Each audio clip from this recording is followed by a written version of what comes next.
ખીજડીયા ગામે પિતાની નજર સામે શ્વાનોના ખેતરમાં રમતી બાળકી પર હુમલો કરતા બાળકીનું ઘટના સ્થળે જ મોત। વડિયા પંથકમાં શ્વાનોનો ભારે આતંક જોવા મળી રહ્યો છે। સિંહ દીપડા બાદ શ્વાનોના આતંકનો કિસ્સો સામે આવ્યો છે। વડિયાના ખાનખીજડીયા ગામે 3 શ્વાનોએ બાળકી પર ગંભીર જીવલેણ હુમલો કર્યો હતો। ખેત મજૂરની 7 વર્ષની બાળકી પર 3 શ્વાનો તૂટી પડ્યા હતા। વાડી ખેતરમાં રમતી બાળકી પર 3 શ્વાનોએ અચાનક જ હુમલો કર્યો હતો। પિતાની નજર સામે શ્વાનોએ બાળકી પર હુમલો કર્યો હતો। શ્વાનોના હુમલામાં ગંભીર ઇજાગ્રસ્ત બાળકીનું કરુણ મોત નીપજ્યું હતું। ખેત મજૂરની દીકરી અંજના પ્રકાશભાઈનું મોત નીપજ્યું હતું। અગાઉ પણ શ્વાનોએ હુમલા કર્યા છે।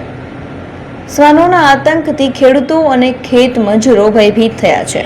મારું નામ મજુભાઈ કારાભાઈ રપડા, મારું ગામ ખાનખીજડીયા।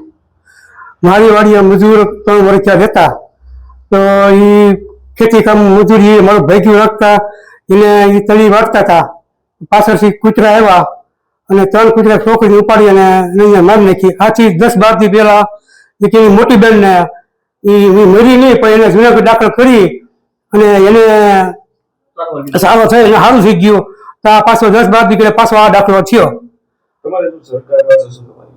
અમારે સાહેબ આ ખેતી કરવી કે અમારે શું કરવું, અવારનવાર આવી અને આમ કરી જાય છે। અમારા વાળ ઢોર વાડીએ બાંધતા હોય અને અમારે જે કિલ જીવની જોખમ છે। હવે બીજું શું કરીએ અમે સાહેબ? હવે અમારે 3 કૂતરા છે, અવારનવાર એમને હેરાન કરે છે, બરોબર।